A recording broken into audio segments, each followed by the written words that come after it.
All right, I've just started recording this meeting today, so um, I'm going to post the video to this just because I've gotten a number of students that have emailed me about not being able to show up today because they're traveling and a number of other situations. So here's that code. Uh, it's 6779, and I'm going to come back here. I'm going to create a chat for us. Let's see here. All right, so in the chat, path code 779. All right, so what I've done is I've opened up a chat file. If during the course of this presentation today, you have any questions about this, you can put your questions right there into the chat box that I've opened up. All right, so cool. All right, and then as you're coming in, you're muted automatically. Some of you have opened up your what do you call it? Your microphones or whatever. Just go ahead and mute yourself again. Most of the questions that I take today, it'll just be through the chat function. I've learned that if I don't do that, I get a lot of feedback and kind of messes up things. So feel free to type in there.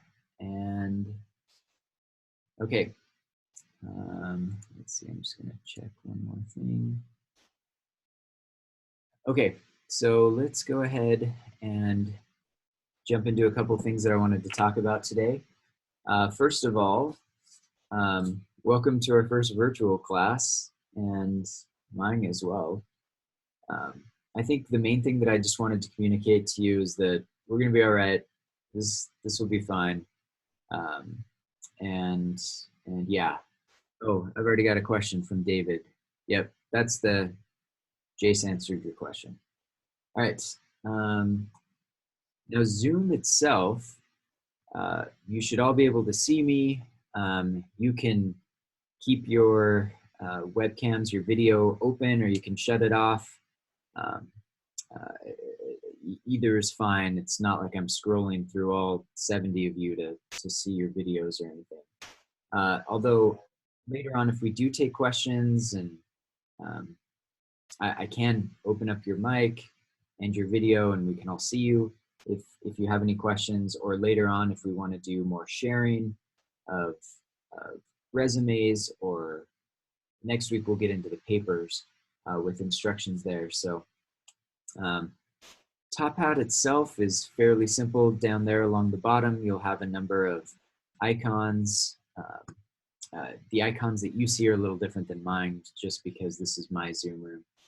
But you should be able to control your speaker, your webcam, and a couple other things down there as well.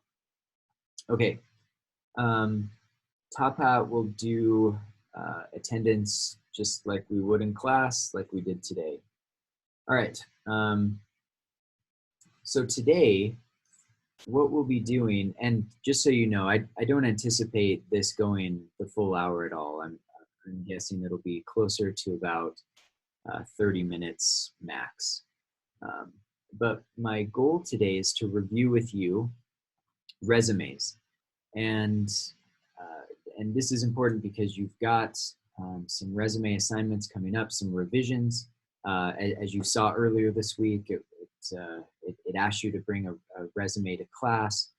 Savannah who's here. Savannah had mentioned, don't worry, we're okay. You don't have to bring it to class because we don't have class. We're gonna make all of that work out. But I hope that you have with you right now your resume. And as I go over this presentation on resumes, get your resume out, start marking it up, and yeah, we'll figure out how to do this together and improve the resume that you do have. All right, so I always kind of start this lesson out with a question like, how long do you think somebody's going to review your resume? And when I ask that question, all right, Summer, just look up at the top of the chat. It's 6779. Okay. Okay. So when I ask that question, lots of students think, well, I probably get a minute or 3 minutes or 10 minutes of somebody reviewing my resume. And that's just not the case. The studies on this have been consistent for the last 20 years. People review resumes in about 6 seconds. That's all that you get. And that is important because it stresses how vital it is that you have a catchy, engaging resume, but not in a tacky way. Your resume has to be clear and concise and convey information that you want it to convey quickly. That's the key here. And so the purpose of this class is to get you a functional resume. Let's put it like that.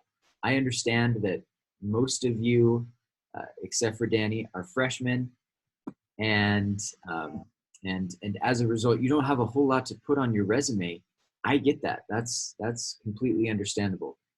But the purpose of reviewing this in Business 100 is just so you can start thinking about it and start adding things that you need to in order to make your resume better for that day when you are looking for a job. And it is important that you have a flashy resume, or a resume that's going to land you the job. But like I said, right now our purpose is to get you a functional resume. All right. Okay, so I want to do a quick and a brief exercise with you. And that is, I want you to pull up Facebook. All right, so I'm going to do the same thing. Let me do this. I'm going to go back to, here's that top hat code. And I'm going to go myself into Facebook. So when I pull up Facebook, here's my screen in Facebook. All right, and the question is, where do your eyes go when you first pull up Facebook? Facebook knows where your eyes go, by the way, but I want you to like see it happen in real time. So when I pull this up, I immediately come up here. Let's see if I can make my cursor big, to this upper right-hand side. Now Facebook knows this. That's why they put some of these main icons up here. This would be your alerts, messages, and anybody that's creating a friend request for you. All right, this is where you're going to see it, and that's where they put it because that's where your eyes go on all websites. It's not just Facebook, by the way. This is like the New York Times or the Wall Street Journal. They put their top stories in this upper right-hand side because naturally that's where we go. Now, if I hadn't shown this to you, and I just asked you like what's the most like how do you read a website? Most people think top to bottom, left to right. It's almost the opposite of that. You start at the upper right-hand side, and then you make an S motion. So you kind of go along the top, kind of come down here, see what new stories are, and then you start scrolling through your timeline or whatever they call this thing in the middle, and then kind of down to the bottom. So up here, NordicTrack has spent a lot of money to be this ad, to be placed in the upper right-hand corner. And this is making me feel old that, I mean, Facebook knows my age. And so they are placing exercise bikes and beds as my ads. So apparently I'm getting older. But again, NordicTrack spends a lot of money so that I see that and hopefully click it. All right, again, you'll kind of move down here through the rest of this page and then start scrolling through what you see here. And of course, we've got a meme that's absolutely perfect for today. Interviewer asking somebody to tell about a time you were working on a project and you had to adapt to a difficult challenge. That's us, so here we are. All right. So this same principle applies, like where you put the most important information on your resume. It's the same principle as what we're doing right now, as putting together a resume. The most important information is going to be kind of center top. That's going to be your name. And again, we're going to kind of scroll through a resume much like we would a Facebook post. So, all right, a couple things about your resumes that I've noticed that I want you to stop. All right, this one's first. You don't need to do an objective statement on your resume. Now, some of you are like, well, my dad or my mom told me to do that. It was a different time when they were putting together resumes. All right, and this makes sense when you think about it. An objective statement, well, it's obvious. Like, what's your objective? It's to get a job. There's no surprise there. And think about it from the employer standpoint. They know you want a job. That's why you gave them a resume. What they want to know is what you can bring to the table for them. So objective statements are out. Maybe down the road you can have some type of, I don't know, an executive summary or something to that effect. But right now, for our purposes, you're just not going to do that. All right, so let me share what you are going to do. And in iLearn, you've got this. So we call this the Emma Smith. Let me make this a little bigger. All right, we call this the Emma Smith resume template. And this is what we want you to use as your template. It's a Word document in iLearn, and you can just download it and start inputting your information. Good font size, the information that we want up top, and the right format. Don't get creative here. Don't start coming up and using some Microsoft template that you found online or through their service. Scrap that. That's mostly garbage and can hurt you because of, well, issues that we'll talk about later. But this is a clean and simple format that I want you to use and that I'm going to expect you to use as you're putting this together. Let's see here. Pull something up. Yep, that's on iLearn. Okay, so again, put in your name. Now I've seen issues where some students just kind of put in their name and then they leave a lot of this stuff in there. This is a guide to help you figure out what to put as your bullet points. Okay, so don't mess this up. Now up here, some of you have put your address. That used to be acceptable like 3 years ago. That was fine. And now it's weird. You don't want people to know your address. It's a privacy issue as well. So don't put your address. You will put your BYU Idaho email address. Don't put your Gmail like fluffycatlover62@gmail. Like, don't do that weird stuff, right? Just use your BYU Idaho email address up here. And then this is the URL for your LinkedIn page. If you don't know how to do this, just Google it, how to create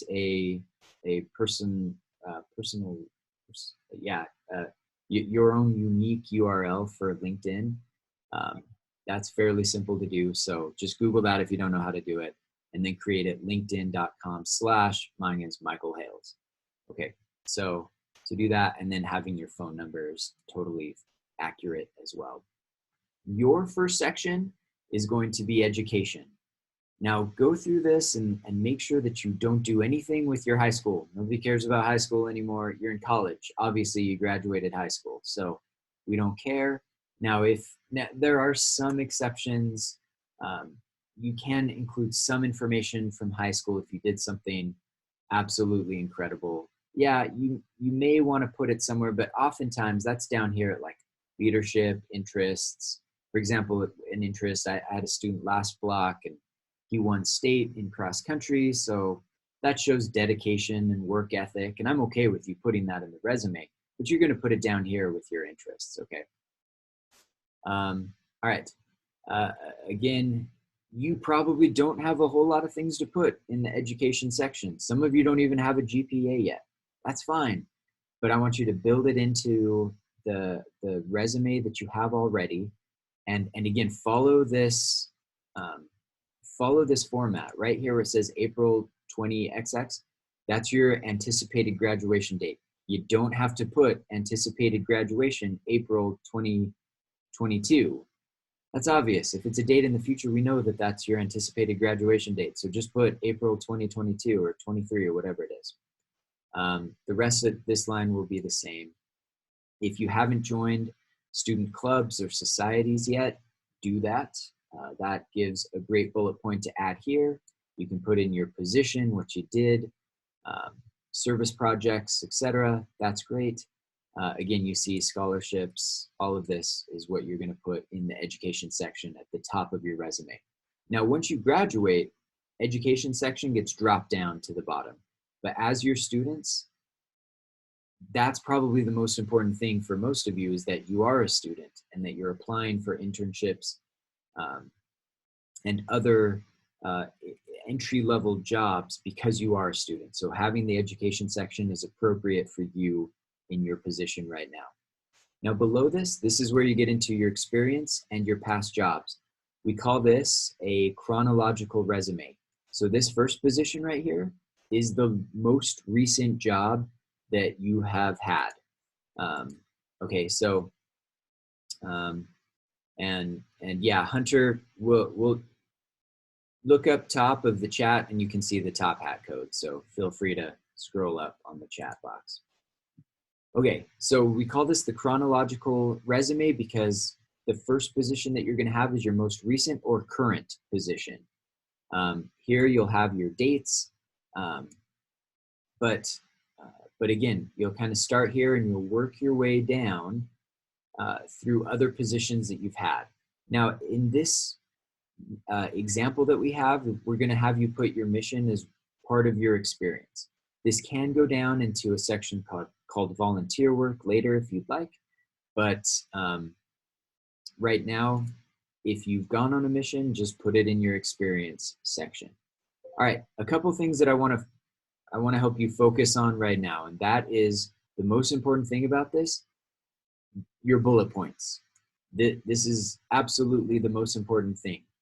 And now I'm happy that I can report back to something that we learned the first week of this class when I had you fill out the coat of arms, that shield with things that you've done, your interests, educational accomplishments, work accomplishments, attributes, all of that. Well, now I'm going to tie that back in. So originally I tied that into your me in 30 seconds, the elevator pitch, those statements. And that was great. It helped you write better elevator pitches that are memorable and grab somebody's attention. That's exactly what these bullet points are. All right, these are basically little mini me in 30 seconds statements. So I want to show you kind of what I see a lot of you doing right now. So let me make this even bigger. I've kind of looked through many of the first draft versions of your resumes, and I see things like this. So a bullet point that says, managed food service department with 5 employees. All right, that's okay. Like, that's not bad. We're getting there. At least now I know what you did. So that's informational. But to kick this up a notch, we need to do what we did with the me in 30 seconds statement. I need you to tell me not only an attribute about you and what you did, but I need to know the results. So if we scroll down here, let me do another one. Let's make this big too. So you can see how much better this is. Improved efficiency of product delivery by 18%, resulting in increased customer rating by 30%. All right, this stands out. It lets me know that you did something. You weren't just a robot. You weren't just a machine, working wherever it was that you worked. You actually did something to improve it. It could be customer rating. It could be increased productivity. Like there's so many things that you could do. And a lot of you right now are probably wondering, like, Brother Hills, I just scooped ice cream at an ice cream store. There's still ice cream stores. Cold Stone or something. Like I just made ice cream at Cold Stone or something, like one of those typical high school or college jobs. Well, that's fine. But you probably came up with something to improve either the way that the ice cream was presented or delivered or faster. Like, you know how slow Cold Stone can be occasionally. Like, tell me that you sped it up, that you came up with some way to improve the process of delivering people their ice cream. That's your challenge. That's what I want you doing through this week. And when you submit your revised resumes, these are the things that I'm going to look for. I want to see that that it's results oriented, that your bullet points are results oriented. All right, let me go to the chat and just see if I've got any other questions. Okay, looks like Savannah's on it. Thanks, Savannah. Okay, so if we scroll back up here, here's another pet peeve, and I promise I'll fail you if you make this mistake. All right, the name of the church is the Church of Jesus Christ of Latter-day Saints. I think most of us know that. But if you capitalize this D, then you are a bad person in my book. It's a lowercase d, and some students are like, and they'll show me some version of like some logo letterhead with a capital D. Well, that's only because they capitalized every letter on these other fonts and these other trademarks for the Church of Jesus Christ of Latter-day Saints. So again, if it's not in block lettering, which it shouldn't be, that D is going to not be capitalized. I'm going to be watching for this. Okay, so be careful with that. Now, as far as your bullet points for your mission, I just want to see, again, skills that are transferable from the mission to the professional workplace. All right, I don't want it, however, to be some kind of weird salesy pitch or something like where you equate baptisms to sales or something like that. Don't do that. That's not palatable for most employers. So you can say things like assisted many others work, to achieve their goals, kind of like this first bullet point. You can say things like worked 70 hours a week for 2 years, learned a new language. Like there's plenty of skills that you learned on the mission that are applicable to jobs. Just don't do that thing where you're taking gospel-centered principles and saying like, look, I know all about sales because I can baptize people or something. That's not good, and employers don't like that either. Okay, let's see here. So watch for plagiarism. When you submit your resumes, it goes through Turnitin, which is a tool that checks to see if you're copying your resume from other resumes. Savannah and I know that there's only so many ways you can classify your mission, so that we have a tolerance for Turnitin scores that show that, like somebody else said, that they went to the Bolivia East mission or whatever. I'm just shooting from the hip here. I don't know much about Bolivia, but I do know the Honduras San Pedro Sula mission. If I do that, well, some others went there, and so it's going to pop up that we have a similarity. That's okay. We're just looking for, like, is your bullet point directly copied from somebody else? Those are the things that Savannah and I look for. All right. Okay. I think those are the key things that I wanted to go over with the resume itself. So let me stop sharing that resume that you all have. And again, Brody, to answer your question, yeah, absolutely. Like any volunteer experience is perfect to put in there. That's and some of you have never had a job. Put in the volunteer experience.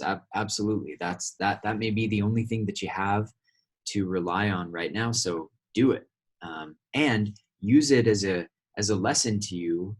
Like if you don't fill up, I don't know, half to 3/4 of a page, that's a sign to you that you need to get some more experience. It could be your summer internship. It could be a job on campus. It may be additional volunteer experience. That's up to you, and I encourage you to do that. Go find things to fill in your resume. That's the point of this, doing this early on with freshmen, is so that you can see that you've got some work to do, and we want you to do it. Okay. All right, Savannah, do you have anything that you want to say or talk about, or things that you've noticed when you're um, when you're doing this, when you're grading these resumes? Um, just make sure your bullets are starting with a strong verb. So don't just like now I can't even think of an example, but just have it start with a verb. Don't use I, me, or like any of those personal pronouns throughout your resume. Um, be consistent. So if you're going to do past tense, even if it's your current position, if you write it in past tense, make sure your whole resume is past tense. And same if you choose to do the opposite, just make sure the tense is the same throughout the whole resume.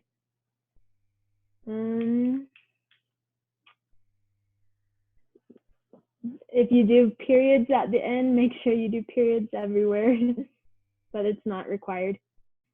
Yeah, I'm glad you said. That's what I was about to say too. So the example that we give you with the Emma Smith one, it doesn't have periods, and that's fine. So yeah, just be consistent is the key here. All right. Let's see. Should I put in my certificates, though it's not too related to the job I want? That's a judgment call. I think sometimes you can do this. It shows your assertiveness. It shows that you're out there getting certificates and other experience, skills, attributes, and that may be beneficial for the job that you're after, even though the certificate itself isn't beneficial for the job that you're after. So again, I think that's a judgment call. If your resume is totally filled up, then that's just going to be wasted space. So cut it out. Which brings me to something else. Your resumes better not be more than one page.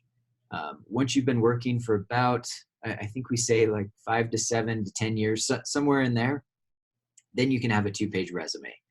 But before that, everybody's resume is 1 page. So chuck out the fluff that you don't need and focus on the most important things. Most of you will have the opposite problem. You're like, Brother Hales, I have a quarter of a page. Yeah, I get it.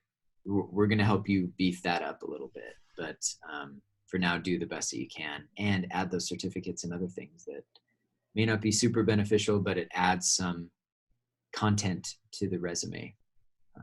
So yeah. All right. Next Monday, we will have class. Again, we'll do the same thing that we're doing today, unless I have to, I may have some conflict. If I ever have a conflict, I'll just record the lecture with the Top Hat code in there and give it to you so you can watch it on demand. But right now, let's plan on next Monday. We'll have a lesson. My plan is to go over your papers. So you're starting a number of analysis papers, industry, company, and position papers. These are designed to help you understand the jobs that you want to have someday and what is required to get those jobs that you have someday. So I will be starting that on Monday. Right now, just kind of focus on this resume and yeah, we'll move to the analysis papers next week. As far as Eagle Scout, yeah, that's usually acceptable. Not if you're applying to some kind of ultra liberal position or something where they don't like Boy Scouts of America. Maybe keep that off, but that's really rare. Like 99% of all employers like to have an Eagle Scout. So that's something that I've always had on my resume. All right, let's see here. Savannah, anything that we're missing? Anything we need to talk about? There's 2 other comments you didn't read yet. They want to do a discussion board. Discussion board, yeah. Yeah, we can do that. Savannah, you can set that up, right? Yeah, I should be able to. Yeah. Normally we I'll don't figure have it out. discussion boards with campus classes, but we're all online students and teachers now, so we'll figure that out. And then Josh, if I do have 5+ years work experience, is 2 pages okay? Yeah, I mean, it's fine as long as it's not fluff. And your second page can't be like 3 lines. So if it goes into the second page, you better have at least, I don't know, 3/4 of a page to fill that in. Otherwise, it just looks, the recruiter's going to look at that and be like, yeah, they could have gotten this onto 1 page. So again, if you have lots and the bullet points are all strong, I'm okay with doing that if you have that much experience. All right. Well, great. We'll be in touch about those other assignments and discussion boards and whatever else that are going to be optional that you can do. But otherwise, let's end this meeting and I will see you guys on Monday.